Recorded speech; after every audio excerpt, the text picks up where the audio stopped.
ભીમનગર વિસ્તારમાં જે લોકો વસવાટ કરે છે એના માટે કોર્પોરેશન દ્વારા અગાઉ ઘણા સમયથી સરકારશ્રીની જે પીપીપી યોજના હેઠળ સ્લમ રિહેબિલિટેશનની પોલિસી છે તે મુજબ અગાઉ પણ એક વખત ટેન્ડર કરવામાં આવેલું હતું, પણ એ ટેન્ડરના અનુસંધાને સમય મર્યાદામાં કામગીરી પૂર્ણ ન થતાં કોર્પોરેશન દ્વારા અગાઉ એ ટેન્ડર રદ કરવામાં આવેલું હતું. ત્યારબાદ એક નવેસરથી ટેન્ડર નવા સર્વેને ધ્યાને લઈ અને પુનઃ કોર્પોરેશન દ્વારા કરવામાં આવેલું હતું. હાલમાં જે રજૂઆત છે એ ટેન્ડર ઉપર હજુ કોર્પોરેશન દ્વારા કોઈ નિર્ણય લેવામાં આવ્યો નથી.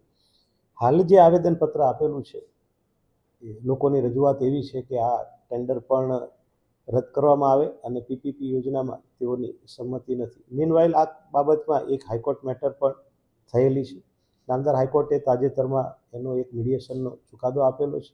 આ બાબતને ધ્યાને લઈ ભીમનગરના વિસ્તારના વાસીઓ છે એ અને પીપીપી યોજનાની જે સરકારશ્રીની ગાઈડલાઇન છે તેને ધ્યાને લઈ અને કોર્પોરેશન લતાવાસીઓના હિતોને જે પીપીપી યોજના જ સ્લમ રિહેબિલિટેશન અને ડેવલપમેન્ટ માટે બનાવવામાં આવી છે, તો એ જોગવાઈઓમાં લતાવાસીઓને ના હિતોને કોઈ નુકસાન ન થાય તેને ધ્યાને લઈ અને કોર્પોરેશન ટૂંક સમયમાં ટેન્ડર અન્વયે નિર્ણય કરશે.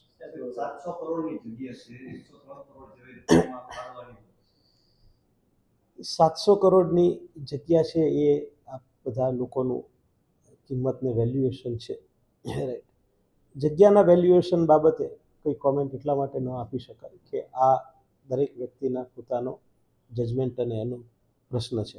હાલ સત્ય એ છે કે ટેન્ડર 103 કરોડ રૂપિયાનું આવેલું છે. એની વેલ્યુ કેટલી છે એ તો સરકારના નીતિ નિયમો મુજબ માર્કેટ વેલ્યુ, જ્યારે ઠરાવ પણ છે, પરિપત્ર પણ છે કે માર્કેટ વેલ્યુ કેવી રીતે નક્કી કરી શકાય સરકારી હેતુ માટે, તો એ ધ્યાને લઈ અને એ બાબત પણ ધ્યાને લેવામાં આવશે ટેન્ડરનો નિકાલ કરતી વખતે.